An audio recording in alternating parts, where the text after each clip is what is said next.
Kevin, welcome to the war room. How you doing today? If I were any better, I would be you. Ah, oh, very nice. I see what you do there. No, Jason and I are super excited to have you. We've been having a ball even before we hit record.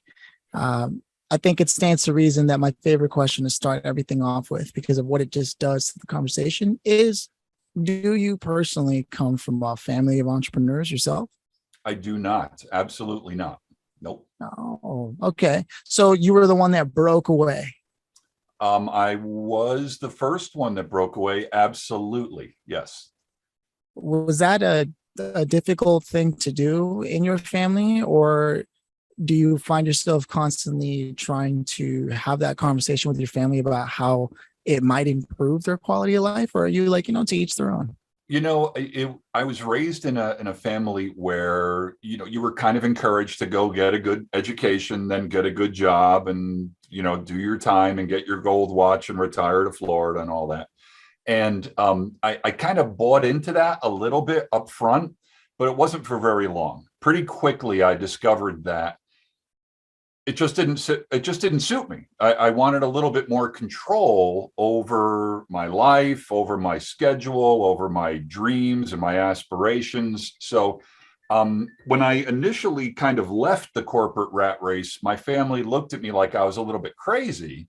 But now with some of the results I've had, they don't think I'm crazy anymore. Yeah, that Yeah. that's got to be a funny feeling to Yeah. sort of have them look at you across the table and go, I guess Yeah. there's an exception to every rule. That's right. Different, different strokes for different folks. That's it. Yeah. Oh man. And was this around like the high school, college times? I went to college and pursued a traditional degree, and I only worked in my field for about a year before I decided that I wanted to go in an entrepreneurial direction. So I didn't last all that long out there in the corporate world. Yeah. Wow. Yeah. What were you doing in the corporate, if you don't mind me asking? No, I don't mind you asking at all. I went to college originally for radio, but I had always been a musician. So I lasted for about a year in the field of radio. Then I became a professional pianist in the New York City area. I was a professional piano player. So that was Hey. really going down an entrepreneurial road. And then a number of years after that, that's when I started a business, speaking, coaching, training, around the world, that kind of thing. So it's an interesting, I mean, everybody's got an interesting path, but mine is kind of odd. Yeah. I love that you brought that up, because I've been trying to pinpoint. The only thing I did when I did pay for some classes in college, because I had to do it myself, I took linguistic anthropology. And one of my favorite things to do is to listen to someone speak and get as much information out of it as I can. And I couldn't put my finger on why it is the way you spoke sounded like some people get a radio voice. Yeah. And then it sounds forced. Yeah. Right. It doesn't blend well. It changes the tone, but your energy hasn't changed from when we started No. to now. And that's something that says a lot about somebody's ability to be an accomplished communicator. And now I know exactly what happened. You studied for it. I did and I didn't. So thank you for your kind words. Linguistic anthropology, that is way above my pay grade. No. I have a face for radio. That's what I have. But yeah. They tell me I have the pipes, and I guess I use them. Yeah. Yeah. No, I can hear it.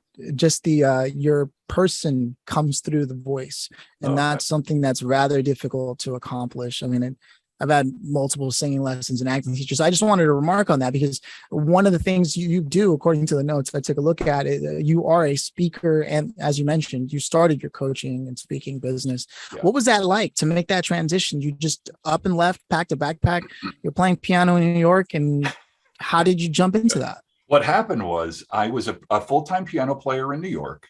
At the time, back in 94, back when the earth was cooling and dinosaurs were running around, I got married. I started having kids, and I realized, hey, man, unless I'm Elton Joel or Billy John, I can't really afford to be, a family. So this was before Al Gore invented the internet. So I had to actually get a newspaper and look for jobs. And the only job I could find was 100% commission sales. Didn't even know what that meant. a sex change would have been more in my comfort zone. So I cut off my 18-inch long hair. I got into sales, but I had some good mentors that told me that long-term success in business is really going to come down to obviously know your product, but your ability to sincerely and authentically connect with other people. So they recommended I get Dale Carnegie's How to Win Friends and Influence People, the book. I read it over and over. I became the top salesperson for 4 different companies in 4 different industries, including the top salesperson in the world for an international consulting company with 350 salespeople in 15 countries. Had a very successful sales career. And then in 2003, 60 days after LinkedIn launched, I got an invitation to get on, just like everybody else does. I looked at it. I said, this is a Rolodex. This is going to be handy. And it was. But then my clients started asking me, Kevin, could you come in and teach our salespeople how to sell like you do, which means not salesy, all about conversations? And could you show them how to use LinkedIn? Initially, I said, no, I don't know anything about that. I'm not even a salesperson. I'm a piano player. But then they started throwing money at me. And then in 2009, I left my corporate sales job. And now for the last 13 years, I typically speak in about a city a week. In the last 4 weeks, it's been kind of crazy. I spoke in Colorado, Las Vegas, South Dakota, New Jersey, and Lisbon, Portugal. I just got back from Lisbon, Portugal. Oh, wow. So sorry for the long story, but that's my story. No, I love that.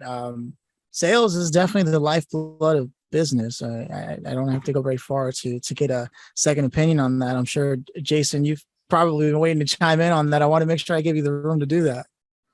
Well, first of all, I want to hear you say, smooth jazz. Oh yeah. If I force it, I can't do it. This is CNN, right? There you go. Yes. There you go. Perfect. Right. No, it's a wonderful, that's what I love about this show, right? Is there's so much diversity. There's so much, there's so many stories, and they're all alike. They just got a tweak, right? Yeah. Little tweak to them. Yeah. And, I come from a sales background too. I started there with my own company, just selling the hell out of stuff, right? Yeah. Just sell, right? Yeah. Way back in 1999 or something, even before those dinosaurs you had. Right? I was in 94, so it was. Oh, that's right, 94. So I had the first evolution of dinosaurs, but no, I like really understand. Sales that drove me to here today, right? And sales really shapes people to be able to communicate with people, to be able to not have those awkward moments and all those things, and just really hold a conversation and be able to do that just free flowing, right? And not, I call it riffing it. Yeah. Well, just having a riff. I find a lot of it just comes down to being comfortable with who you are. Yeah, for sure. If you're comfortable with who you are, I don't mean arrogance or anything like that, but if you're comfortable with who you are, other people tend to be comfortable with you too. Mm-hmm. Yeah.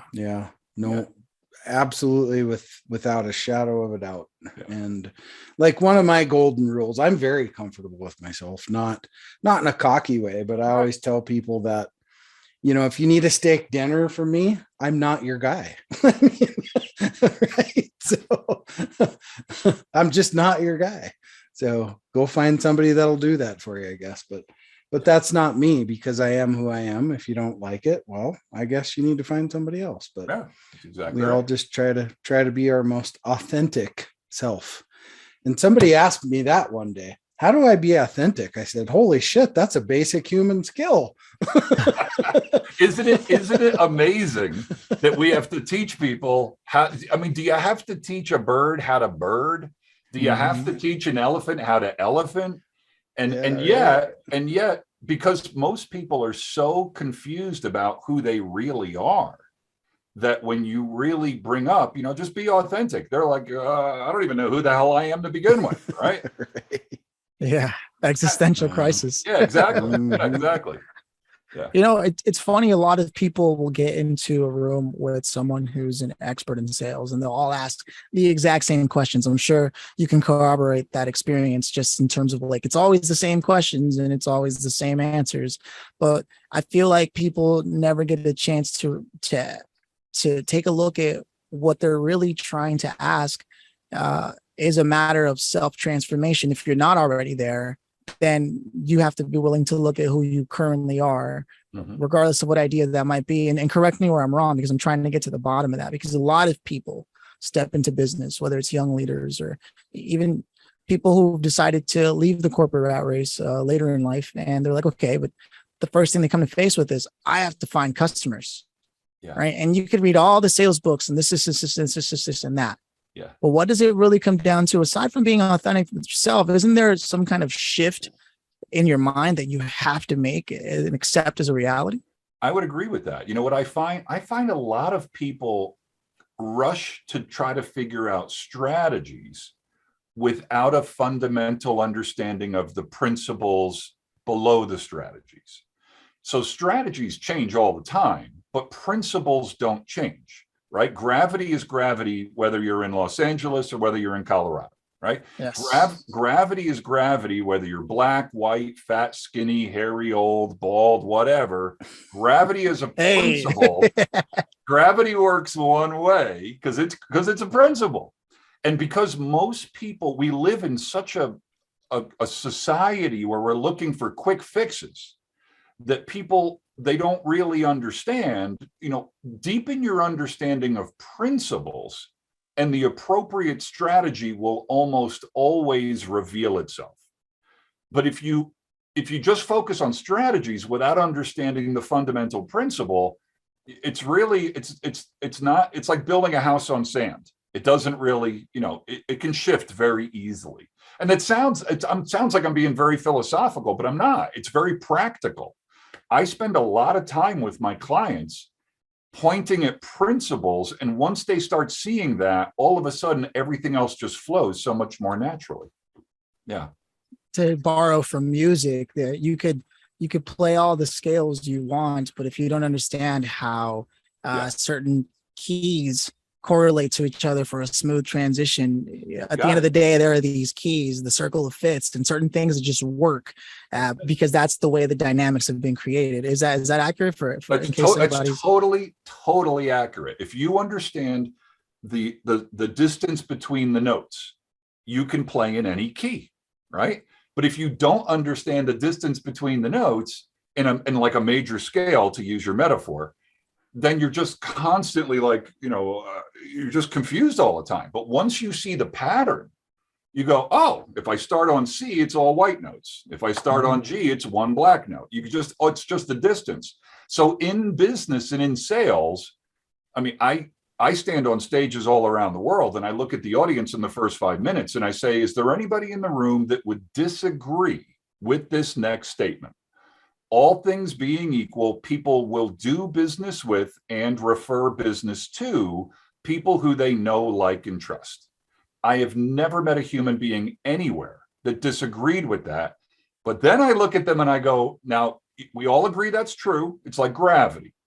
But just because we understand it intellectually does not mean we understand the way it works in the real world.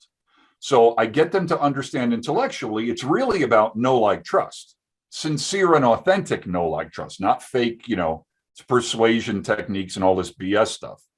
But then I just show them how they intellectually understand it's about know, like, trust, but then I show them how they violate it every 5 minutes.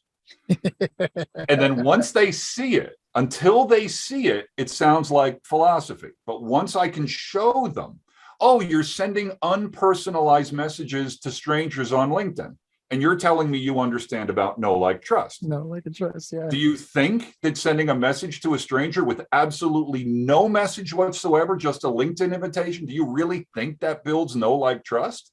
And they usually look at you like a deer in the headlights at first, like, I never thought of it that way.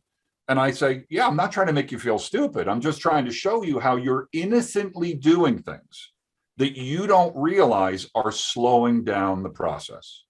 Once I bring it to your attention, I don't even have to tell you to stop. You will naturally stop once you realize that you're the cause of it slowing down, right? So it's an awareness thing. It kind of goes back to what you were saying a minute ago, Phillip. If you're self-aware, you'll start to see, oh my goodness, I'm the cause of the slowness of my growth.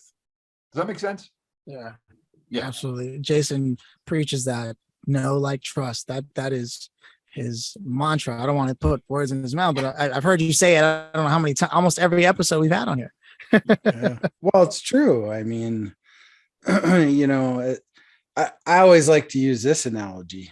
The first time you met your girlfriend, she didn't become your wife the next day. absolutely. So it's the same thing. It's the same thing. We work with clients, we work with people, we have relationships, right? Relationships are built on, you know, I didn't meet my wife 15 years ago and just say, hey, baby, let's go get married. Right. And she went, yeah, let me get on that crazy train, right? No, you know, that's the only person I've ever had to do steak and dinner for. It's funny, Jason. Jason, you and I have never met before. We've never been in the same room. No. But you and I use the same metaphors, because when I'm on stage, I use the same exact metaphor. Wow. I pick somebody out of the audience and I go, when you first met your spouse, were you attracted to them? And they say yes. And I say, then I'm assuming you grabbed them and started kissing them, right? And they go, well, no. And I go, then why do you do it in business? And they look at me and they go, the gears lock up. And they go, what do you mean? And I say, you're telling me you understand the know, like, trust thing, but you're walking up to strangers, hitting them with some BS elevator pitch. You're basically asking them to marry you 3 seconds after you met them. And then you're wondering why you're getting slapped. Of course you're getting slapped. They don't know you. They couldn't pick you out of a lineup. Yes. And so, you know, people struggle in business because they're violating the laws of nature. Yeah. It is. That sounds deep, but it's not. It's simple. That's the title of this podcast right now. Violating the laws of nature. They are completely violating the way life works. Right? Yeah. It's true. But they don't see it until I bring it to their attention with some humor and some different examples. And then they start, all of a sudden you see like a light bulb go off over their head and they go, oh my God, I'm a jerk. And I go, well, it's better you say it than me, you know? So because walking up to strangers and trying to kiss them is a great way to get slapped. And that's what most people in business literally do all day. Thank you. It's nuts. It's literally insane. Yeah. And especially on LinkedIn, right? I mean, man. Well, insane. You can't outrun your character. So if you're a kissing on the first date kind of person on LinkedIn, you're going to be a kissing on the first date kind of person on Facebook and at the BNI meeting and at the Rotary Club, because no matter where you go, you're going to be that guy. Oh, wow. Yes. Right? Love. And don't you just love that you're that guy? You don't want to be everybody looks at you that way. Would look at you. That's that guy. You don't want to be that guy. No. So then, Kevin, what are you working on now? Like, what are your goals now? What are you trying to accomplish maybe this year, next year? You know, that's a really good question, Phillip, but my answer is a little bit weird, and I want you to be aware before I answer it that I am aware that my answer is weird. Okay. Because if I didn't put that disclaimer in there, I could sound like a lunatic, even though I'll probably still sound like a lunatic. There was a point in my life where I was extremely goal driven, and I checked all the boxes, made millions, lived in the 7,000 square foot house, you know, all that stuff. And that's all great. About 10 years ago, I had a shift in my thinking, and I decided to try an experiment. And I said to myself, I wonder what would happen if I suspended all goal setting and just followed my intuition and saw where it went. Now, I gave myself a back door. I said, you know, if I crash and burn, I'll go back to setting goals. Okay. Now, this sounds weird because I coach lots of people on setting goals and all that kind of stuff. And I help people make millions and companies make hundreds of millions. But if you ask me, Kevin, what's your goal for 2022? It's the same goal I've had for pretty much the last 10 years.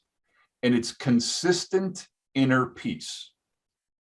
I find, and what's the irony here is that every year I make more than the year before with no concrete goals. So what I'm saying right now violates almost everything that's taught in personal development by broke personal development speakers. Okay? No offense. I just kind of tell it like it is. So hey, there's a time and a place for goals, and there's nothing wrong with that. But I'm answering your question honestly. I really don't have any specific revenue goals or anything like that.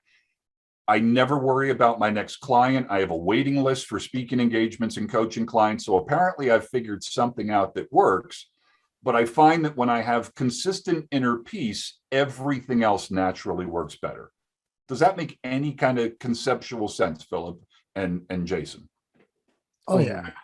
Oh, yeah. Yeah. There's been a long running theme throughout the entire conversation of something might sound philosophical, but there's practicality to it. And the reason for that is that the principles and a lot of successful leaders, you'll hear them constantly say, try to orient your life around principles. Yeah. That's why when people, this is my hypothesis, is when you watch an interview of someone who everyone is a fan of and they're asked for like, how do I become successful like you? It's never like a step-by-step, this is how you do it, because there are principles, fundamentals that people have, whether it sounds waxing poetic or not. The fact is that there's something behind that. There's the art. And art in itself is a science. There are dynamics. If you're looking at music, there's physics, right? There's velocity. There's every art has a science to it. Pressure with a brush and what that means, right? That's also a level of physics. So there is an art to living as a leader and as a success-driven person. But I like that you said there, it's inner peace. And this is something that I think all of us are pursuing on some level. Well, can I throw a crazy idea? Yeah. So again, if this gets too deep, tell me. But actually, no matter how deep it sounds, you nailed it. There are massive practical applications for this. Okay, this is not talking about navalent. This is actually the real game that's being played. Every human being on this planet wants the same exact thing. Everybody wants to be happy and everybody wants inner peace, but most people have no understanding of where that lies. So they think, if I put 5 million in the bank, I'll be happy. Well, if that was a fact, then nobody who has $5 million would blow their head off, but people do. Now, I'm not putting down money, but because people don't understand where their experience of life comes from, they seek success, validation, inner peace, happiness in events, circumstances, relationships, objects, states of mind. They search for it in places that it literally is not. And that's why they struggle. So again, that sounds airy-fairy and woo-woo, but it's extremely, because when you understand where peace resides, you naturally have more clarity in any endeavor that you choose to undertake. That makes a lot of sense. So I help my clients get clarity, and then there's a natural byproduct of clarity is success. Yes. Yeah. I feel it. There's likely a large degree of osmosis that takes place by just observing your example long enough and working with you, going, wow, he's really reached a level where it doesn't seem like anything bothers him. As humanly possible, that is, right? And you stub your toe, you're going to be. I'm not an enlightened Buddha, but I do understand where my emotions come from. Most people don't. Most people think traffic causes stress. That's insane. Most people think the way my wife just looked at me pissed me off. No, it didn't. The way you thought about the way your wife looked at you pissed you off. I'm not talking about controlling thoughts.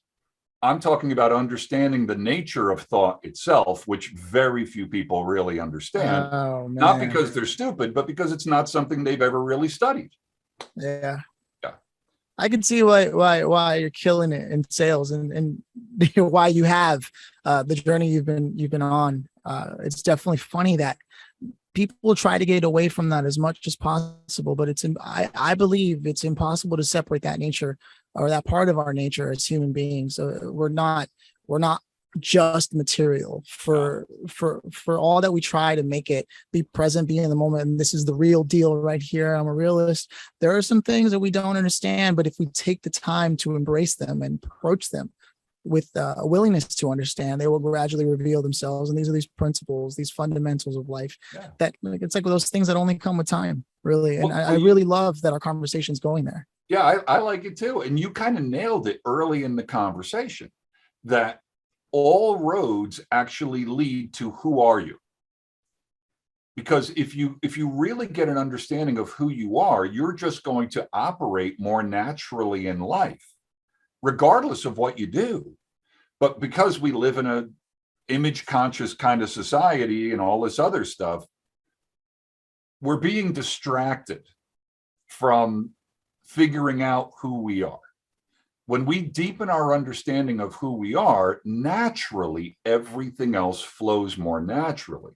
So there's an irony here. My clients come to me and they go, Kevin, help me make more money. I help them make hundreds of millions of dollars, but not because I turn them into a sales ninja. It's because I help them deepen their understanding of who they really are. And as a result of that, they are more successful in anything that they choose to do, even whether it's a personal relationship with their spouse, with their kids, whether it's building a business. It just makes sense, But some people look at me like I'm crazy, but I don't care. Who cares, right? The first person you have to sell yourself on is yourself. Get to know, like, and trust yourself. I see where that's going. Yeah. But there's nothing about you that's not knowable, likable, or trustable. The only things that wouldn't be knowable, likable, and trustable would be your ego. Right? Ooh, some people. I always say, check it at the door when you walk through. Check your ego at the door. The ego is nothing more than a thought considered to be true. That's all it is. Mm-hmm. Because it's not really who you are. You're not your personality. You're aware of your personality. You're not your thoughts. You're aware of your thoughts. Now, again, this sounds very deep and philosophical, but in reality, it's the simplest thing in the world to talk about. But we live in this illusion where we don't see what's right in front of our face, right? Oh yeah, so it can be very practical. This is an interesting conversation. You guys are cool, man. I thought you knew we were cool, man. No, it's a great conversation, and I want to make sure we get to these young leaders that are likely listening, would-be entrepreneurs, what have you, and that's all great. You guys are preaching from a high and mighty mountain of I've already done it, but if I haven't done it and I am struggling, am I just supposed to accept things and deal with them, or what's one thing they can do to just like chill out? Like if you had to give them a golden ticket and just say, look, here, take this, keep it for a rainy day. This is exactly what I would tell a young entrepreneur. Block out one day, take a day out of your calendar and go to an old folks home, go to a retirement home and interview all the old people and ask them, if you could go back and do it over, what's one thing you would do differently? And I'll tell you in advance what the answer is going to be. Because when you start interviewing old people, they typically come to some variation of, I would have taken more chances. I played it way too safe. That's a thought. Playing it safe is a thought. Okay. So what they don't understand is they're taking their thinking so damn serious. Instead of just going, it's just a thought. Why not take if I'm a young entrepreneur, I got decades ahead of me. Go for it. And if you crash and burn, you're going to learn more than if you dropped 100,000 on an MBA. No offense to MBAs, but go out there in the real world. The worst way in the world to teach somebody how to ride a bike is show them a PowerPoint presentation on how to ride a bike. Put their ass on the bike, right? Oh, yeah. If you're young and you're ambitious and you're entrepreneurial, go for it. You got nothing to lose. You got nothing to lose. So go hang out with old people for a day. Ask them if they could do anything different. They're all going to tell you you're playing it way too safe. Oh yeah, this is great. This is going to be either a great reminder for the people who are already on the path and going, yeah, that sounds about right. Yeah. Let's go on and carry that energy throughout the rest of the day. Or the young people are going to go, gosh. Sometimes we just need a reminder. Oh yeah, I'm playing it way too safe. What am I worried about? Oh yeah, Some people just need a baseball bat, though. Some need a baseball bat. Some need a boxing glove. Yeah, exactly. Well, you got a couple things over your head there, Jason. They might need. I see like a knife up there and a couple others.